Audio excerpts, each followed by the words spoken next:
Video of Russian soldier failing to capture Ukraine.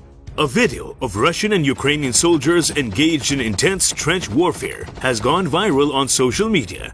The clip shows two Ukrainian soldiers in the trench fighting back against an unknown amount of Russian troops. At one point during the clip, the Ukrainian soldier shoots and seemingly injures a Russian who attempts to capture the trench. The Ukrainian soldier then proceeds to return back to firing over the trench. It appears he also manages to shoot another Russian soldier, but the footage isn't clear. During the clip, the Ukrainian soldier uses a variety of weapons and grenades while fighting in the trench.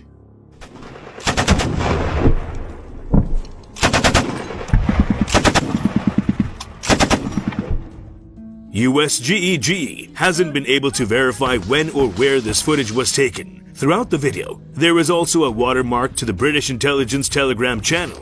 Tartili confirmed that the video was initially posted on this channel on February 17. According to Google Translate, it was posted with the caption, "The fighter used all available weapons, constantly moved, followed the sector from which the Russians were storming." Ukrainian President Volodymyr Zelensky praised the Ukrainian forces for standing up to Russian aggression.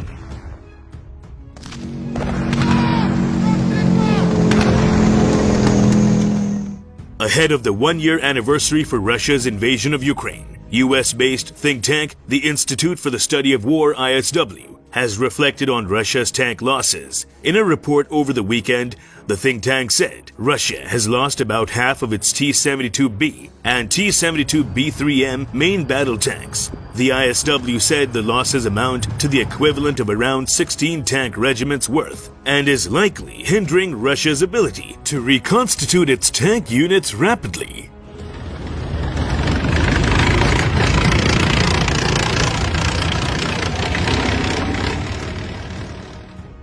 Widespread tank losses also impact the capacities of motorized rifle formations to function effectively, but motorized rifle units require fewer tanks in each and can make better use of the large amount of relatively untrained manpower the rushed Russian reserve mobilization has generated. The absence of reconstituted tank regiments and brigades, however, deprives the Russian ground forces of the kind of punch required to make and exploit operationally significant breakthroughs, which may explain why the WMD, Western Military District, has so far failed to make any.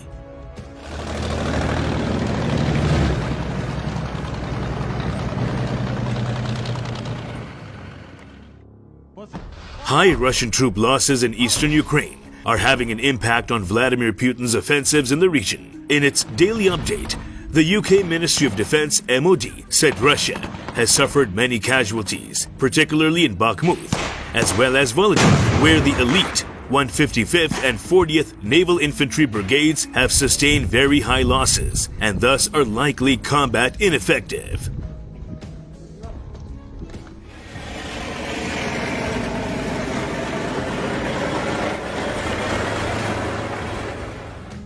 The MOD said on Monday that Russian forces were facing political pressure to present gains to coincide with the first anniversary of Putin's full-scale invasion on Friday, February 24. It is likely that Russia will claim that Bakhmut has been captured to align with the anniversary, regardless of the reality on the ground. The defense official said, adding that if there is no progress in the spring offensive, then tensions within the Russian leadership will likely increase.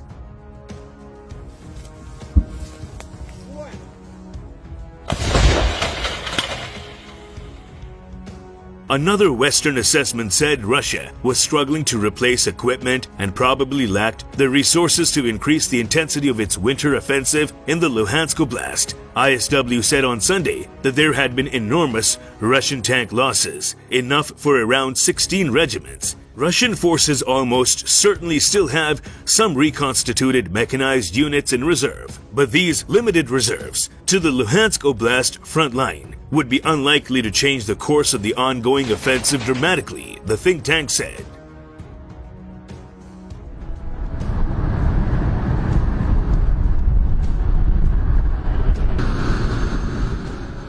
Director of Russia Studies at the CNA, Center for Naval Analysis, Michael Kaufman, told the War on the Rocks podcast on Saturday that Russia's new offensive had started 3 weeks ago with an attack on Volodar and has around 5 axes of advance in the Donetsk and Luhansk Oblast.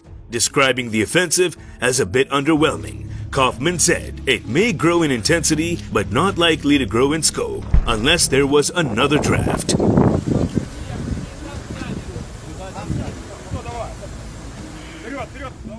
Meanwhile, U.S. President Joe Biden made an unannounced visit to Kiev on Monday, meeting with Ukraine's President Volodymyr Zelensky. It was Biden's first visit to Ukraine since the start of Russia's full-scale war. The pair had met on December 21 when Zelensky went to Washington, D.C., in a visit in which Biden said the U.S. would give Ukraine what it needs to succeed on the battlefield.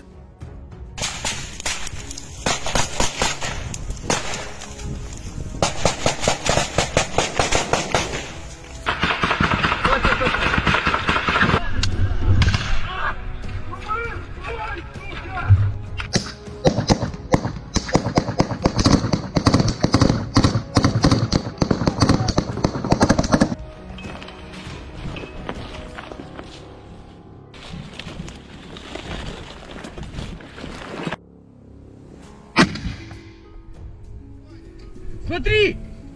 О!